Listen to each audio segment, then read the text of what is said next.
네, 오늘 하루 여러분 어떻게 지내고 계십니까? 어떻게 사시다가 이 예배의 자리에 나오셨습니까? 하루가 빨리 지나간 것 같은 분도 계실 테고, 하루가 참 길다 여겨지는 또 그런 삶을 살다가 이 자리에 오신 분도 계실 것입니다. 요즘 뉴스를 보면 경제가 많이 어렵다고 합니다. 저와 같은 목사는 교회로부터 사례비를 받아서 생활하고 있습니다. 또 종교인 과세로 올해부터 세금을 내는데 그 조그마한 작은 세금에도 여러 마음이 제 마음을 이렇게 스쳐 지나가는데 우리 성도 여러분은 어떻겠습니까? 치열한 삶의 현장에서 오늘 하루도 참 많이 고생하셨습니다. 우리 옆 사람을 바라보시면서 인사 한번 하시겠습니다. 오늘도 참 수고하셨습니다. 인사하겠습니다. 우리 한 번 더 인사하겠습니다. 하나님께서 다 아십니다. 우리 인사하겠습니다.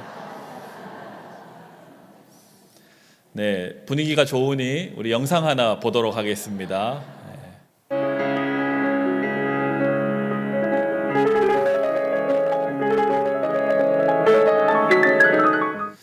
네, 우리가 여러 번 아마 봤을 텐데요. 이희아 자매의 이제 네 손가락으로 치는 피아노 영상이었습니다. 제가 최근에도 기사를 찾아보니까 85년생이더라고요. 올해에도 꾸준한 활동을 계속 이어가고 있다라는 소식을 듣게 되었습니다. 우리는 이러한 여러 사람들을 통해서 삶의 위로를 얻기도 하고 또 삶의 새로운 소망을 찾아내기도 합니다. 왜냐하면 우리보다 상대적으로 열악한 처지에서 더 큰 소망을 꿈꾸고 그 소망을 향해서 나아가고 있기 때문에 감동을 주기도 하는 것이죠. 그래서 이러한 영상, 또 이러한 사람들의 소식을 접할 때면 나도 최선을 다해 살아가야겠다라는 다짐을 하게 되는 것입니다. 한 가지 이야기를 더 들려드리겠습니다.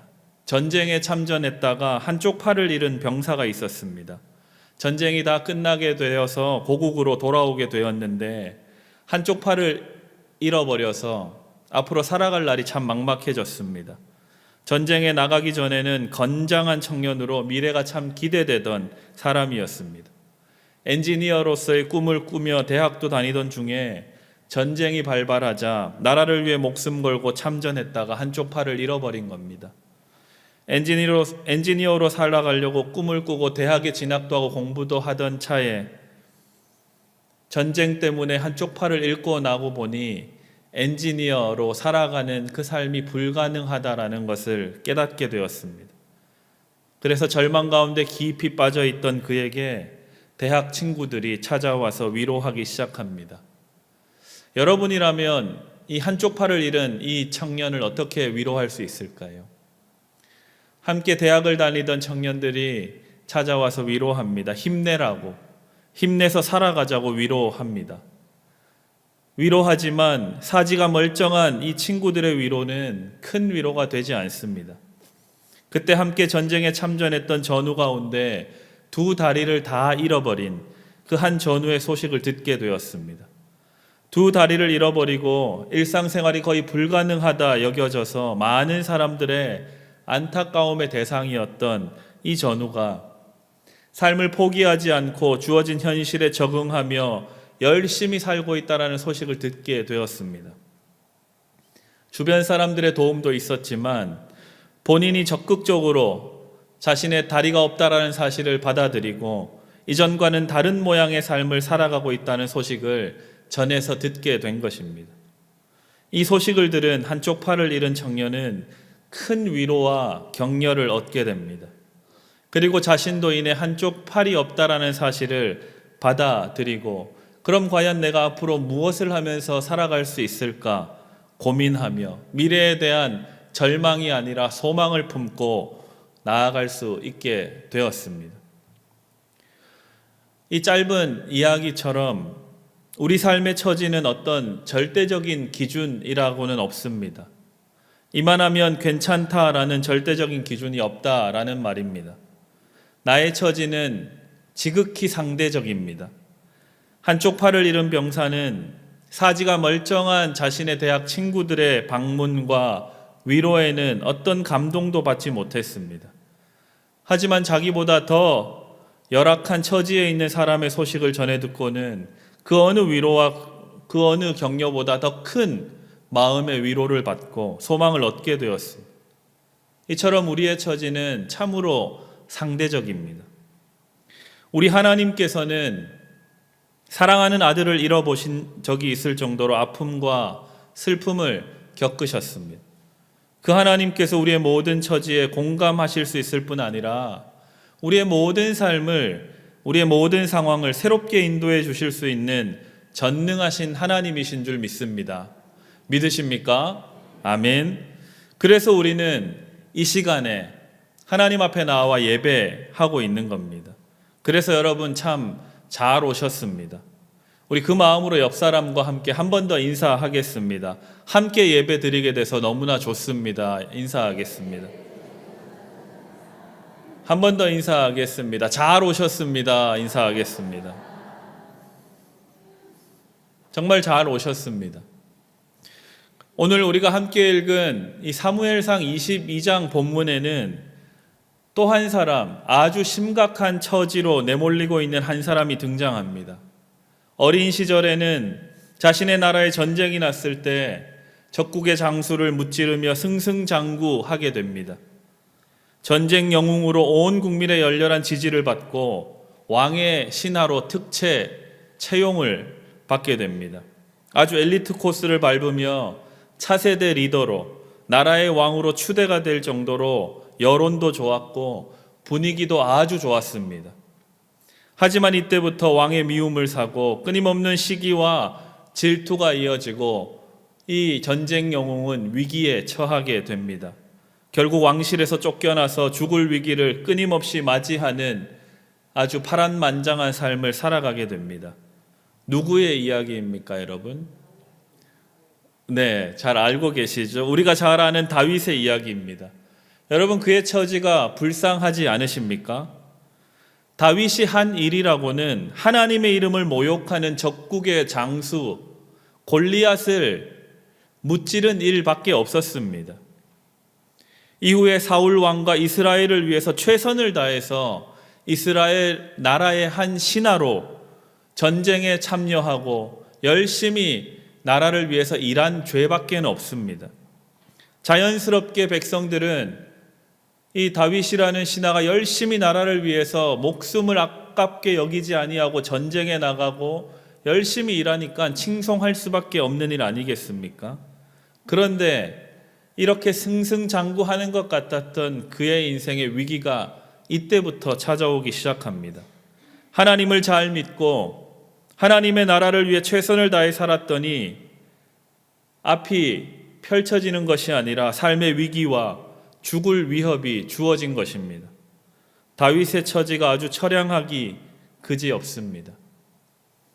오늘날 우리의 삶의 현실은 어떻습니까? 사랑하는 성도 여러분, 어떤 하루를 보내시다가 이 자리에 나오셨습니까? 어떤 삶을 여러분 살고 계십니까? 여러분의 처지는 어떠하십니까?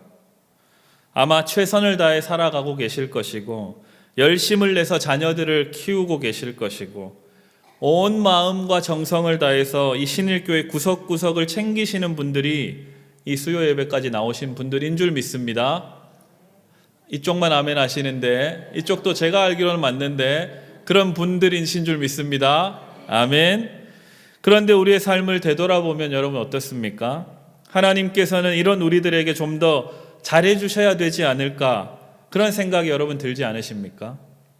이렇게 하나님을 사랑하고 주님의 몸된 교회를 아끼고 하나님 말씀 듣기를 즐거워하고 또 들은 말씀대로 나름 살아보려고 애쓰는 우리들에게 우리가 믿는 하나님께서는 전능하신 그 여호와 하나님께서는 좀 잘해주셔야 하는 게 맞지 않습니까? 그런데 생각처럼 우리의 삶이 형통하지는 않은 것 같습니다. 여전히 자녀들은 부모의 속을 상하게 하기도 하고 부모의 속도 모른 채 제멋대로일 때가 너무나 많고 경기는 좀처럼 나아지지 않고 사업은 생각처럼 잘 되지 않고 또 다니는 직장에서 하는 일은 힘이 들고 하물며 열심히 일하지만 보람이 느껴지지 않는 그러한 삶을 여러분 혹시 살고 계시지는 않으십니까? 다윗의 심정이 이러합니다. 앞이 창창한 소년으로 하나님을 잘 믿으며 하나님의 이름으로 골리앗을 무찌르며 시작한 그의 삶이었습니다. 그랬지만 점점 삶은 꼬여만 가고 앞은 보이지 않는 막막함으로 곤두박질 치고 있습니다. 그러다가 이제 사울 왕의 눈밖에 나서 그 사울 왕과 군대의 추격을 피해 길도 없고 인적도 없는 아둘람 굴 이곳으로 숨어 들 수밖에 없습니다. 다윗의 삶은 망한 삶입니다. 끝장난 삶이죠. 막장이라고 할 수 있습니다. 그런데 이상하게 오늘 성경은 이런 끝나버린 삶 같아 보이는 다윗 주변으로 사람들이 모여든다라고 기록하고 있습니다. 오늘 우리가 함께 읽었던 본문 2절 말씀을 같이 다시 한번 읽어보도록 하겠습니다. 오늘 본문 2절입니다. 함께 읽습니다. 시작. 환난당한 모든 자와 빚진 모든 자와 마음이 원통한 자가 다 그에게로 모였고 그는 그들의 우두머리가 되었는데 그와 함께한 자가 400명 가량이었더라. 아멘.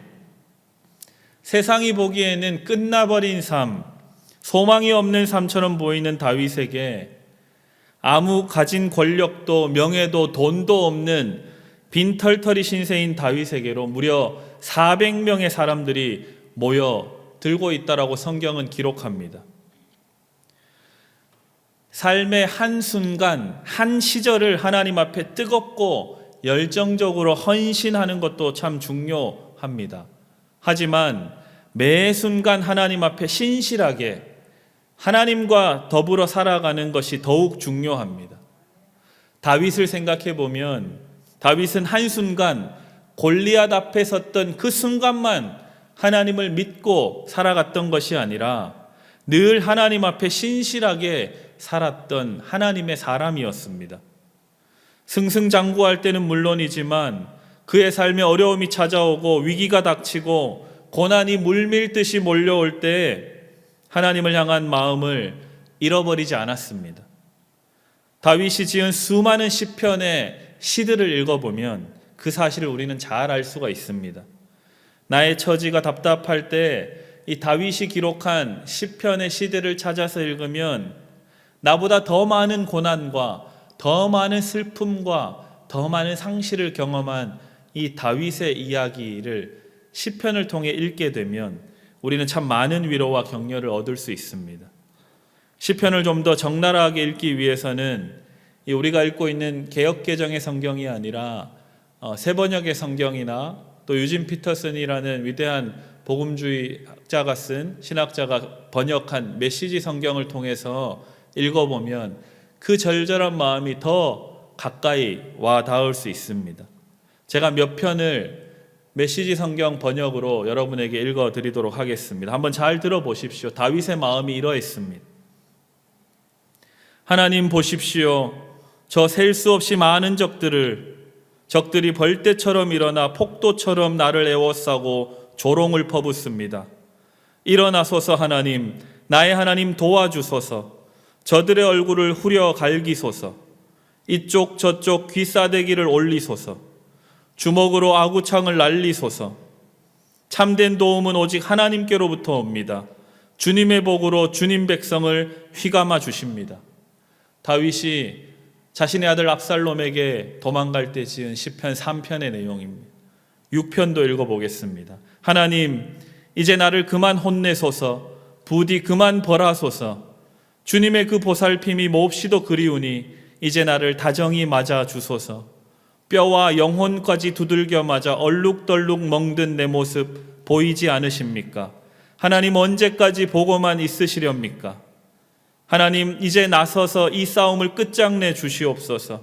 나를 조금이라도 아끼신다면 이 궁지에서 건져 주소서. 내가 죽는다면 주님께 좋을 게 무엇이겠습니까? 무덤에 묻혀서는 주님의 찬양대에서 노래할 수 없습니다.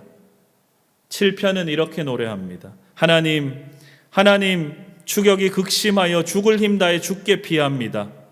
저들에게 붙잡히면 나는 끝장입니다. 사자처럼 사나운 적에게 갈기갈기 찢겨 숲으로 끌려가게 될 것입니다. 찾느니 기억해 주는 사람 없이 버려지고 말 것입니다. 하나님, 저들 말대로 내가 친구를 배신하고 원수들에게 바가지를 씌웠다면, 정말로 내 손이 그렇게 더럽다면 저들이 나를 붙잡아 깔아뭉개게 하시고 나를 진흙탕에 처박게 하소서. 다윗은 이처럼 시편을 통해 자신의 처지를 한탄하고 불같은 원망을 쏟아내지만 신실하신 하나님께서 모든 것을 바르게 인도하실 것이라는 그 신뢰는 저버리지 않습니다. 하나님을 믿으면서 지금 현실에 불만족스러운 자신의 처지를 은근히 하나님께 한탄하며 나아갑니다. 다윗의 가장 처참한 인생의 순간, 아둘람 굴까지 피신해 숨어 살던 그 순간 하나님께서는 다윗을 통해 무려 400명이나 되는 사람들이 위로를 얻고 새로운 삶의 소망을 얻도록 인도해 주셨습니다. 아무것도 의지할 세상적인 대상물이 사라진 그 순간, 오직 하나님 한 분만이 힘과 위로가 되는 그 순간, 하나님께서는 아무것도 없는 이 다윗을 통해 많은 사람들을 위로해 주셨고, 다윗 또한 사랑으로 보듬어 주셨습니다. 사랑하는 성도 여러분, 혹시 고통과 고난의 때를 보내고 계십니까? 하나님께서 가장 사랑하시는 그 순간을 보내고 계신 것입니다. 하나님께서는 이스라엘 백성들이 가장 고통스러웠던 시간, 광야의 40년, 그 팍팍하고 메말라버린 그 땅, 생명이 살 수 없다라고 여겨졌던 그 땅에서의 40년의 시간을 신혼의 때라고 표현하시며 추억하십니다. 예레미야 2장 2절에 이 내용이 자세히 기록되어 있습니다. 우리 함께 읽어보도록 하겠습니다. 함께 읽습니다. 시작. 가서 예루살렘의 귀에 외칠지니라. 여호와께서 이와 같이 말씀하시기를, 내가 너를 위하여 내 청년 때의 인애와 내 신혼 때의 사랑을 기억하노니 곧 씨 뿌리지 못하는 땅 그 광야에서 나를 따랐음이니라. 아멘.